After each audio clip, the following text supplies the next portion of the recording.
अस्सलाम वालेकुम स्टूडेंट्स, मैं हूं आपका टीचर मुजम्मल हसन गुलेजा। आज हम स्टार्ट करेंगे एफएससी मैथमेटिक्स सेकंड ईयर का चैप्टर नंबर 7 है, वेक्टर्स का चैप्टर है। नीचे मैंने अपना WhatsApp number, Viber number, email address और अपना यूट्यूब चैनल का शॉर्ट यूआरएल लिख दिया है। अगर आपको कोई प्रॉब्लम हो तो मुझसे कॉन्टैक्ट कर सकते हैं। स्टार्ट करते हैं जी। क्वेश्चन नंबर 12 है। क्वेश्चन नंबर 12 है एक्सरसाइज 7.5 का। Exercise number 7.5। क्वेश्चन क्या दिया गया जी कि अ फोर्स, और फोर्स की जो वेक्टर है उसने हमें दिया गया है वो क्या है जी कि 4i माइनस 3k। ठीक है, इसमें जे नहीं दिया उसने, तो जे नहीं दिया इसका मतलब क्या है कि वो ज़ीरो है। ठीक है, पासिस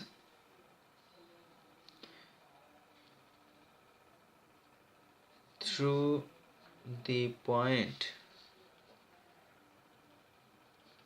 ए, उसके कोऑर्डिनेट्स क्या हैं 2, -2 और 5 हैं। Find the movement of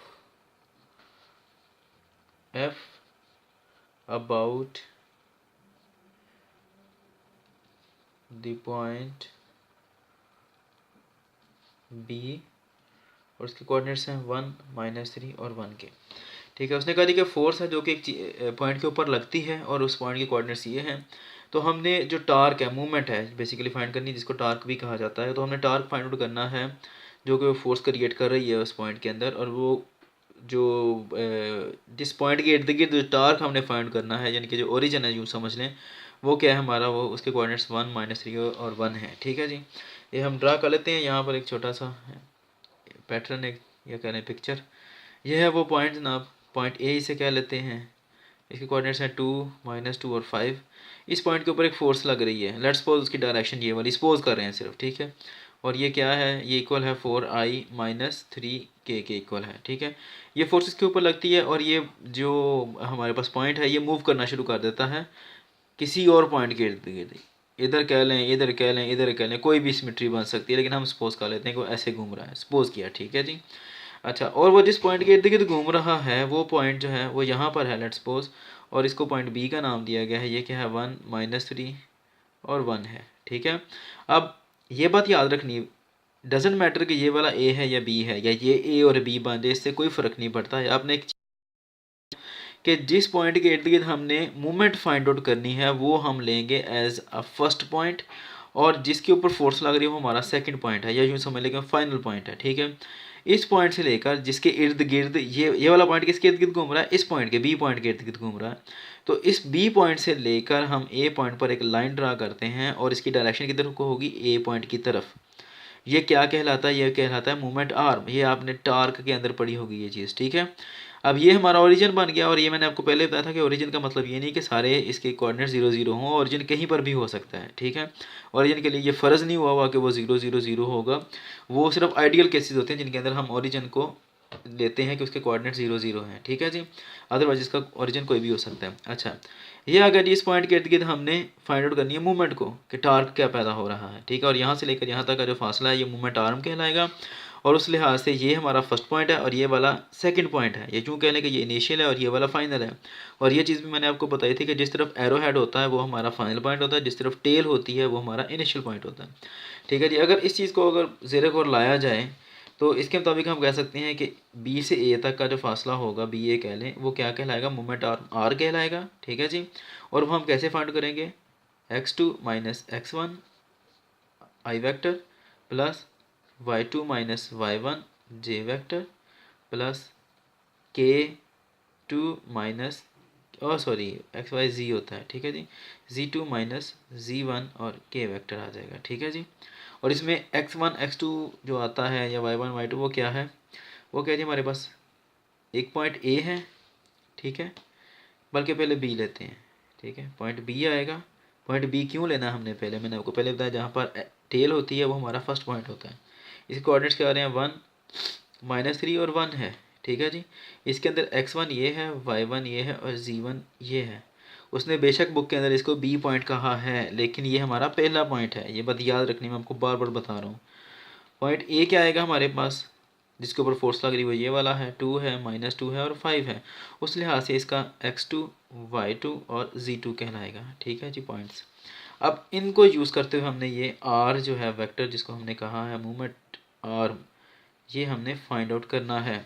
x2 क्या आ रहा है हमारे पास 2 माइनस x1 क्या आ रहा है 1 और ये वाला आई वेक्टर आ जाएगा साथ में, प्लस y2 क्या आ रहा है हमारे पास -2 माइनस ये वाला, और उसके बाद y1 क्या आ रहा है -3 और ये क्या आ जाएगा जी j vector, plus k last वाला क्या आएगा z2 5 माइनस z1 क्या आ रहा है 1 और ये क्या आएगा k वेक्टर।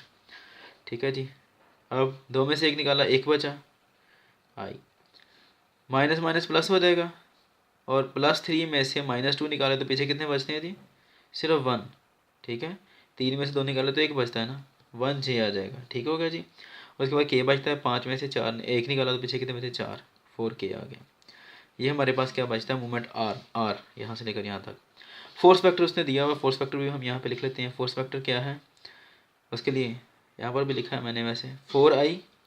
अब सिमेट्री के मुताबिक जे आना चाहिए, जे यहाँ पर नहीं है तो अगर नहीं लिखा तो उसको हम 0j कहेंगे, अपने पास से खुद लिखेंगे। -3k लिखा हुआ है, दिया हुआ है, वो लिख लिया हमने। ठीक हो गया जी, अब हमने करना क्या है बेसिकली फाइंड द मूवमेंट, हमने मूवमेंट फाइंड आउट करनी है। मूवमेंट क्या कहलाती है टार्क।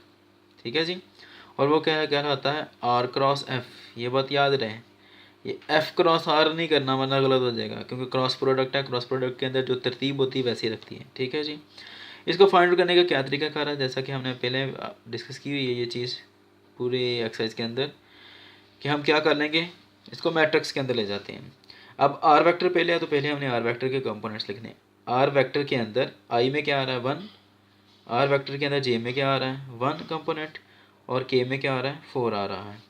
फिर एफ आ रहा है, एफ के अंदर क्या आ रहा है आई में 4, जे में 0, के में 3 नहीं आ रहा, -3 आ रहा है। यह बात याद रखनी है। अब हमने इसको एक्सपेंड करना है, लिखते हैं बेशक एक्सपेंडिंग, किसको करें रो को या कॉलम को, जिसको मर्जी करेंगे आंसर सेम आएगा। हम सपोज कर लेते हैं R1 को एक्सपेंड करते हैं। क्या करेंगे, सबसे पहले आई लिखेंगे, उसके बाद आई कहाँ पर मौजूद है फर्स्ट रो और फर्स्ट कॉलम के अंदर, हम फर्स्ट रो और फर्स्ट कॉलम को छोड़ देंगे, इन चारों को ज़रब कर देंगे। 3 ज़रब 1 3, लेकिन जो कि माइनस के साथ 3 है तो 3 ज़रब 1 3 माइनस वाला आएगा, फिर माइनस लाजमी लगाना है। 0 ज़रब 4 कितना आ जाएगा 0 आ जाएगा। आई के साथ कुछ नहीं लगा तो प्लस आएगा। ठीक है जी, फिर उसके बाद जे के साथ क्या आएगा लाजमी तौर पर माइनस आएगा, ये बात याद रखनी है।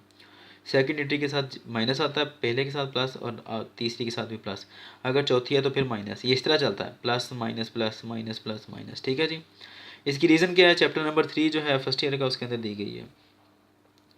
अब क्या करना है, हमने फर्स्ट रो और सेकंड कॉलम छोड़ देना। अब ये 4 बचते हैं हमारे पास। ठीक है जी, इसको इसके साथ मल्टीप्लाई करें, 3 ज़रब 1 3, चूँकि माइनस आ रहा है तो -3 आ जाएगा, फिर माइनस लाजमी आना जैसे यहाँ पर आया। 4 ज़रब 4 कितने होते हैं 16 16, उसके बाद प्लस माइनस फिर प्लस, ये तो हो गया कंप्लीट। अब आगे बारी के की, के लिख दिया, फर्स्ट रो और थर्ड कॉलम छोड़ दिया, ये 4 बचते हैं। ठीक है, इन चारों को ज़रब कर दें। किस तरह करनी, इसको इसके साथ करें, 1 ज़रब 0 0, फिर क्या लगाना है माइनस साइन लाजमी लगाना है, 4 ज़रब 1 4। ठीक है जी, अब क्या आएगा आई वेक्टर, क्या आएगा -3, इधर नहीं लिखना इधर लिखना है। ठीक है जी, फिर उसके बाद क्या आएगा माइनस जे आता है, इसको भी कर लेते हैं, ठहरें ज़रा, चलें पहले माइनस जे लिख लेते हैं क्योंकि ये दोनों जमा करने हैं हमने। माइनस माइनस प्लस होता है ना, साइन माइनस का लगता है। 16 और 3 कितने होते हैं 16 17 18 और 1 19, फिर प्लस, बल्कि प्लस नहीं प्लस माइनस माइनस, और क्या आएगा 4 और के। दोबारा एक बार लिख लें, -3 आई और उसके बाद क्या आएगा माइनस माइनस प्लस, इसलिए मैंने यहाँ पे अभी जे लिखा था 19 जे और उसके बाद -4 के। ये हमारा आंसर है, यानी कि ये जो मूवमेंट पैदा होगा उसके अंदर वो ये वाला पैदा होगा। उम्मीद है कि आपको समझ लगी होगी, अगर समझ ना लगे तो हम इससे कॉन्टैक्ट कर सकते हैं। अब इंशाल्लाह नेक्स्ट वीडियो में आपसे मिलता हूँ, तब तक के लिए अपना ख्याल रखिएगा, मुझे दुआ में याद रखें। अल्लाह हाफ़िज़।